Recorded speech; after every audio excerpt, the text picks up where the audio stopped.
Why, hello. Yeah, I see people trickling in. We'll give folks a few more minutes to get onto the live stream, but really excited to be chatting with people today.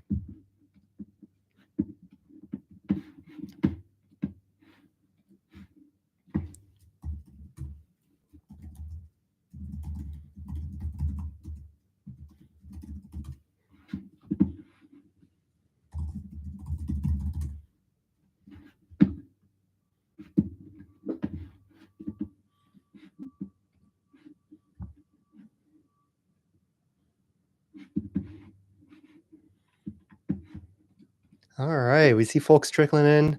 Hello, hello.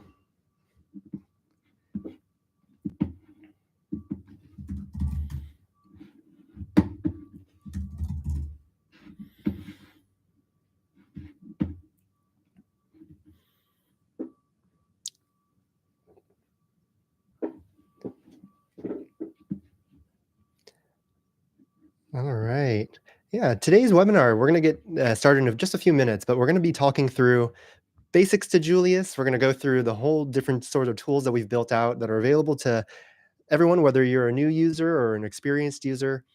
Talk through the different features that we've built out, including threads, notebooks, some of the more advanced tooling that we have at our disposal. We'll talk through some of the cool ways that you could connect data, whether it's some files that you have, something that you have in Google Drive, or something that you even have in a data warehouse if you're a more advanced user. And then finally, at the very end, we're going to save a lot of time for questions and answers. So if you guys have any questions, feel free to pop them in the chat, and then we'll follow up at the very end to answer any of the questions that you have, as well as point you towards some resources that would be helpful, including some of our docs and also some of the videos that are hosted on this channel too. All right. Cool. Let's go ahead and get started. I see people trickling in. Again, we're going to share this recording and this webinar afterwards to folks that are either unable to make it or folks that just want a recap of everything that we've covered today.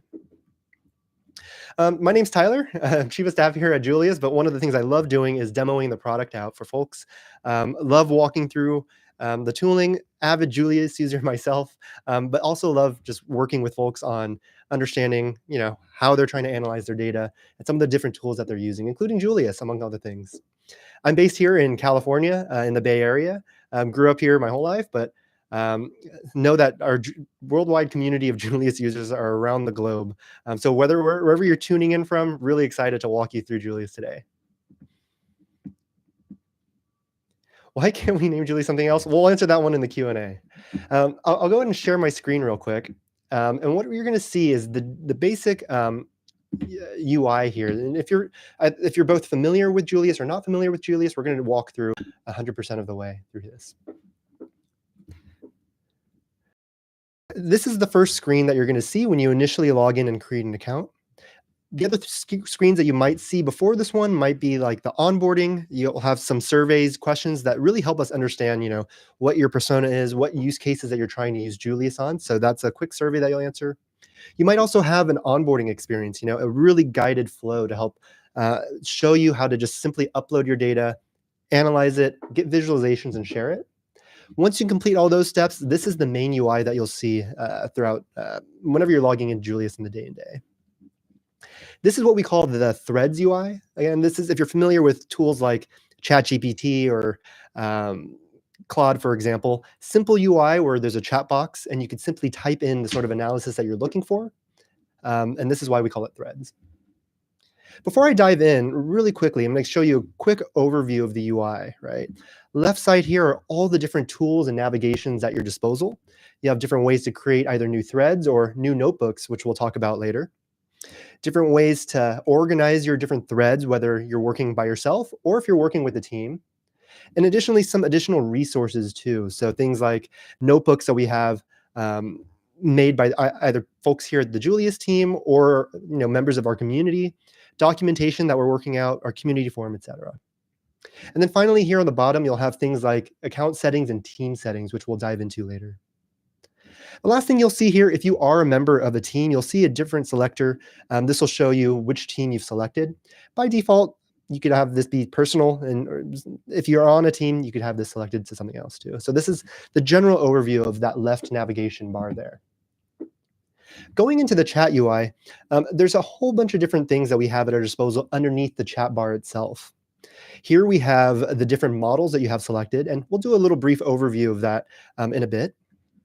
Different tools that you could use in order to make Julius, better fit the use case that you're looking for. Things like advanced reasoning and extended memory, which we'll talk about as we work with Julius. And then some different notebooks, which we'll cover here on the bottom. But these are sort of templates that you could use, different ways that users have made analysis, packaged up together very neatly. All you have to do is enter in your data and go from there. But let's just say that you're a brand new user, right? I'm going to go ahead and grab a data file that I have here. And I'm going to go ahead and paste it, or actually just click and drag it here. I'm going to use my sales plus CRM data here. This is one of the different ways that you could go ahead and get started using Julius. This is simply just adding in a file, right? If you don't have a subscription, you could do one file at a time. This is for folks that are on our free plan. The other way that you could do this is by clicking the plus button and selecting the different ways that you could upload files, whether it's uploading a file directly from your computer or using Google Drive too, which is a new data connection that we've built out. Alternatively, you could also just use My Files, which will let you select different files that you already have in Julius or that Julius has generated for you. And then finally, data connectors, which you'll see here, which I'll cover at the very, very end. So here we've seen, I just simply dragged my spreadsheet here. And the first thing Julius is going to do is give a very high-level overview of the different columns and the different rows on this spreadsheet. You could think about this like opening up a spreadsheet in Google Sheets or even Microsoft Excel, right? These are all the different columns that are available. What we see over here on the right side are is what we call the reasoning, data explorer, outline, and notes, right? The notes will give you a really high-level summary of the data that you've uploaded. What we've done in the back end is Julius has already previewed the data, looked through it, given in some summaries, and has listed all of those different columns and different things that live within our data set here on the right side. One of my favorite tools is the Data Explorer. As you continue to work and transform your data, you'll see this populated here, and we'll work through this. Finally, you'll see the Reasoning tab. As Julius is doing work and transforming your data, summarizing or generating visualizations, it'll explain what it's doing and the different steps that it's making along the way. Let's just go ahead and get started. One of the easiest ways that you can get started using Julius is typing in a really basic prompt. Let's say, give me an overview of the data. Whether you're a data expert or whether you're a non-technical like myself, you could use Julius as your data expert or your data scientist in the back of your pocket. You don't need to be a data expert in order to get analysis or get insights. What's happening right now is Julius has read my instructions of give me the overview of data. It's stated what it's going to do. It's written some Python code, which it's going to execute or run inside of this new thread. And then it's going to print out all the different results, and it actually summarizes and explains what it's done here in the code explanation. Again, I did this all with just a simple prompt. I didn't type in any of this Python code myself. I don't even know how to do Python. But you can see Julius sort of took that off of my hands and did it for me. Now, one question that we always get is, what is a container, or what is an environment, right? When you create your Julius account, you actually get a provisioned, what we call a resource sandbox here that you'll see in the top left. If you click on it, this shows the dedicated RAM and CPU that you have at your disposal to first have Julius run and create the code, but secondly, to execute the code and run it inside of this environment. Free plans will get 8 gigabytes, which generally is enough to get by for most analysis. But if you're looking for more resources, you can click expand here. And there's several other upgrades that you can do, whether it's increased lifespan of the files that you've uploaded to Julius, or if you just want to increase the raw RAM that you have at its disposal, and you really need to analyze millions, if not multiple millions of rows. So here we see Julius has already executed the code, and it's given me a really more in-depth overview of the data that we're working with. This data set is purely just, imagine it's like a sales company data set with information about customers that have signed up and maybe some sales that we've made in the last couple of quarters. You can see Julius has already visualized these in several charts here, and has summarized some of the insights that it's found within the data, all from my very simple prompt of, hey, just show me an overview of the data. So this is one of the outputs here. And the cool things that you could do with any of these, regardless of what plan you're on, is you could either download it, which will download those visualizations And it'll essentially just download this whole chart, or you could even share it too. You could think of this sort of like Notion or Google Docs. It's just an ability for you to share this entire chart with another user, whether or not they signed up with Julius before. So you can copy this and share that with them. Let's dive a little bit deeper. Maybe I want to know, like, hey, which sales people have done the best sales in the most recent 6 months or something, right? Again, Julius is going to think through and it's going to try to write the Python code that's going to execute inside of our environment to fulfill this. Right now, while it does that, you'll see that I have Julius selected by default. If you're on a free plan, or if this is the model that you've selected or haven't changed any models, this will actually use a mix of both OpenAI's ChatGPT models, like for example, O341, for example, and a mix of Anthropic's models. You really do leave it to Julius in a way to decide, hey, which models are best for my use case and what I'm trying to do. If you do upgrade into the Pro plans, you can select some of the more advanced models.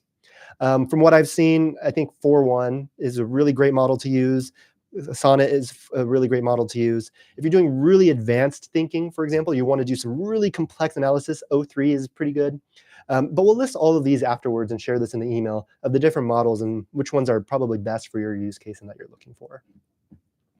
You can also click Show More, and there's some other models that have been added previously, and the engineering team here at Julius is always looking for new models to add to give you guys the best tools at your disposal. Cool. So here you can see Julius has done it. It's basically broken down by salesperson, the different revenue, and the different amount of deals that they've done. And again, I didn't give it any instructions on how to visualize it. It sort of just did it on its own. Let's say, for example, I really want to dive into a specific type of chart. Maybe I want to know, can you visualize the sales in a pie chart? You could really think of Julius as like the data expert that's read every single data textbook out there, including data visualization textbooks.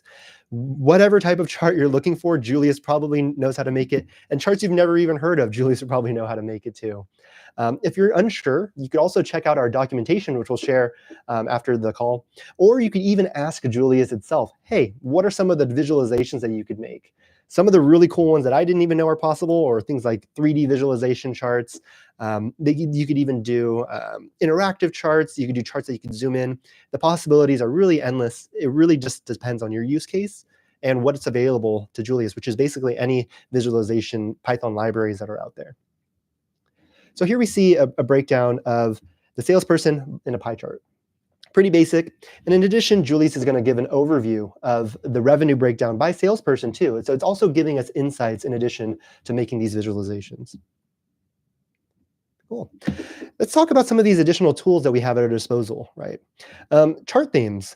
A lot of times, these visualizations that you get, if you're working, whether you're on a team, in an organization, or you're working in publishing like a research paper or something, you might need specific ways that you're going to either format or create the theme around your charts and the visualization that Julius is pumping out. For that, you could use chart themes. Here we have several pre-built themes for you, including a Julius theme, a scientific theme, or if you're a night owl like a lot of the team here at Julius, you could even do a dark theme. If none of these really fit what you're looking for, you could also create your own theme, which will let you basically input all of the different features or different customizability for things like the primary colors, the different fonts, even the different ways that you could add in the grid lines or axis titles or different formatting things. And you could really be as vague or as specific as you want here. You could click some of these buttons, and this will show you how you could format or give Julia some additional instructions on how it should visualize your data. Seen as very useful, especially if you are working at an organization and your design team's always like, hey, I need you guys to stick to our brand design guidelines for any of the charts you're making. It makes it super easy to just pump this into Julius and get consistent results there. The other thing we'll talk about really briefly are things like advanced reasoning, right? Say, for example, I do something really complex, like let's break down the sales by company segmentation and give me an overview and downloadable, we'll say like a downloadable docx file, right? If you click on advanced reasoning, it's going to give you give Julius instructions to, hey, this is probably something that's really complex that you probably won't call, like what we call one-shotting it. You're not going to be able to do it all in just one single prompt, right? And that's pretty typical for a lot of the models that we're working with these days. You can't really get 100% of what you're looking for a really complex prompt. So what we're telling Julius here is to break it down into multiple steps and think through logically, what do we need to do step by step in order to complete the prompt that we've given it, which is to break down the sales data by customer segmentation and make the visualization and downloadable doc file. And what it'll do here is on the right-hand panel, it's going to create a plan for how it's going to approach the problem that I've given it, and it's going to go through and resolve those issues. Ooh, perfect. So we see that Julius ran into a bug here. This is, if you're either a new user or if you're an experienced avid Julius user, you know that this is something that may happen from time to time. Sometimes the code just doesn't really quite work out. Well, again, you don't have to do any of the debugging yourself. Julius will automatically say, hey, something went wrong with this specific line, or maybe this is a reason why the code's not working, and it'll take that and run and fix it. And you can see over here in the advanced reasoning, something didn't go right, and Julius already added an additional step to fix the error, to reload the states, and to try again. Again, I'm not technical. A lot of the folks that I know that love Julius aren't technical, so you aren't expected to fix a Python here, but Julius will automatically debug it for you. So here we go, it's running. If you are technical, however, so sort of to cater to both sides, you can always edit the code here. You can simply click edit, and you can go in and start messing around with the Python and fixing any of the mistakes yourself. Or if you have your own code that you want to run, I'll show you in the next step of this how we could utilize those codes and the code that you might have at your disposal in what we call notebooks, which is a little bit more advanced feature, but I think it's a lot more powerful than our traditional threads feature. So cool, you can see that Julius is still working through it here. It created the histogram, and it went through and made the visualizations. And then finally, I'm thinking it looks like it might have skipped that last final step. I'll just say, give me a report to download and summarize in docx. Oops. And again, typos are okay. Generally, Julius should be able to figure it out because a lot of the models understand that humans make mistakes and they know how to work through it. So I'll let Julius go here. The other really cool thing that I'll show here is the Data Explorer, right? Data Explorer, if you're ever familiar with using like Google Sheets or Microsoft Excel, one common way that you double check whether the formulas are correct or the visualizations are correct is by looking at the underlying data, right? And the way that we've done this here is you could do the same exact thing without needing to export your underlying data or any of the data that you're working with to any other tool. So you can see here, these are all the different columns and different rows that Julius is working with behind the scenes. And the really cool thing is you can see as it's generating what they call data frames, which powers both the Python code and the visualizations, the data transforms, right? If we're filtering out specific values, or if you're deleting certain rows, or if you're asking for a summary, you can see Julius generate those visualizations and the data behind it in real time. Cool. And then finally, you'll see Julius had created the docx. By default, it'll give me a link here, but by default, it'll also show it in your files here by whenever it's done creating any visualizations there. Cool. Awesome. So this is a really brief overview of threads. The one thing we didn't talk about was extended memory. Extended memory allows Julius to look back on not just this thread itself, but other threads in the past, right? Whether I maybe was working on a project from yesterday or a couple days ago, you could use Julius extended memory to keep that context throughout all of the work that you're doing, right? And the magic behind it is we're using specific models to help summarize all of the conversations, and we're passing that along, similar to how you might build documentation or might build some sort of knowledge docs or context for any other human teammate. We do the same thing for Julius here. We give it the tools it needs to know, hey, this is what you mean for the specific type of analysis that you're working on, or maybe it's some sort of work that you were doing or use case. Cool. And then finally, with both threads and then also for notebooks, you'll see down here the different what we call suggested prompts, right? If you're really not sure where you're going, or maybe you want to get some little guidance on ways that you could either analyze or visualize your data, you can click one of these here, and it'll populate the prompt here, and then it'll actually run it just the same way. Cool. The other cool settings that I'll show really quickly before we go over to the notebooks, you have several other resources here. We have secret keys.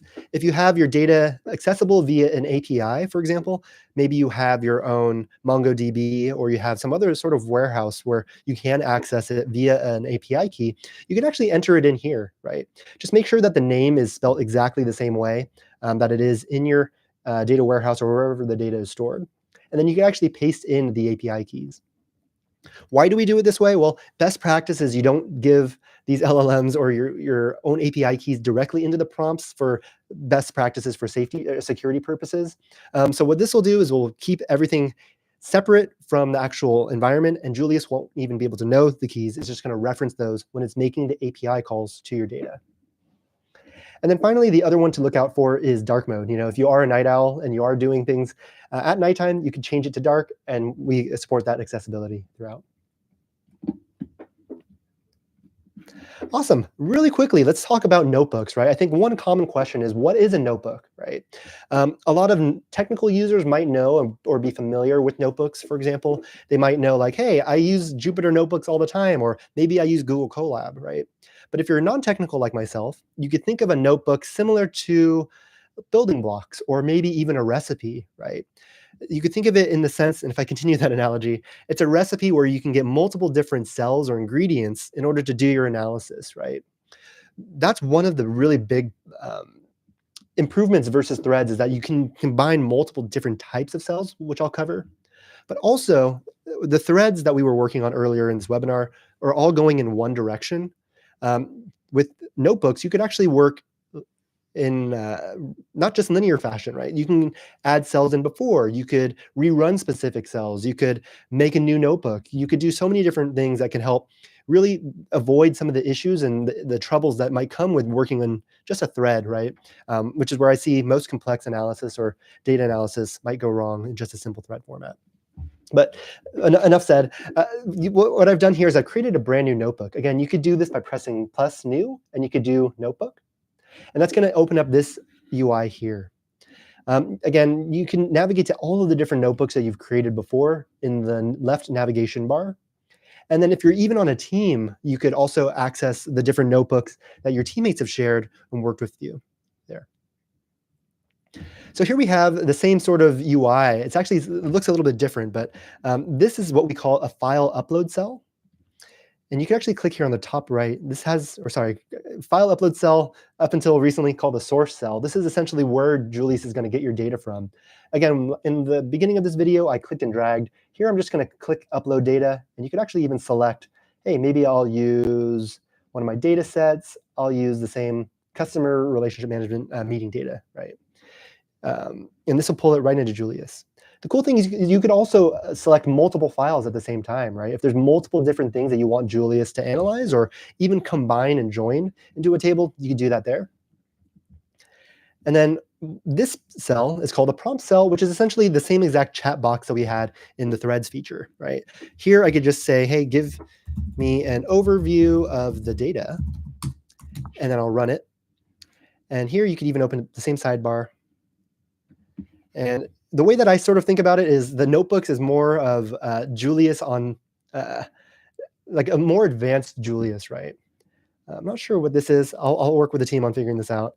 I think it might just be because I selected multiple things at once, but you can sort of see, here it goes. The data connections is something we'll talk about at the end of the video, but you can see Julius again populating the data frames that live behind the scenes there. So the cool thing, again, you'll see the cells running themselves. If you ran into an issue, and I think this is one of the most useful parts of using notebooks is, hey, maybe Julius really didn't hit the mark with executing a prompt, or maybe it didn't really do what I asked. Instead of telling it to redo itself, which can work sometimes, the better way to do it is just by rerunning the cell, right? That sort of clears Julius's memory. It makes it think like, hey, I didn't actually even try that one out. We'll do it a different way. And you could even fine tune the prompt that you gave Julius in the first place in that same cell. And I think that's one of the best ways that you could use notebooks. The other cool cells that you could do, you'll click the drop down here. The other ways that we'll do is maybe like a code cell, which I mentioned before. Say, for example, this Python code really worked out and I wanted to do it again, you could simply just paste it in. Or if you have, code that you've generated from ChatGPT yourself or Claude, you could also paste that in. Or if you're a data guru and you know how to do this on yourself and you have a Python notebook that you really love, you could even do that there yourself. Cool. The other cool cells that you could do, for example, are user input cells, a little bit more of a rare type of cell that I would say. But for example, say I'm done with my analysis. Maybe I created a notebook to analyze my customer data. If I wanted to share it with a customer team, I could make the notebook a little bit more flexible. I could ask them a question, like the end user question. One of the favorite ways that I love to do this is, what type of file would you like the output to be? And then you could say, Julius, here, I want you to create the file type the user specified. And you can even leave it open-ended. It's like, if the user didn't specify, do your own file type, do the best file type for this data. And what does this mean? It means, hey, I'm done with this notebook. I love what the outputs are, but I want to make sure that someone else can see it. You could simply click share. You can give them the link. You could actually even share it to your team too, if you have a team.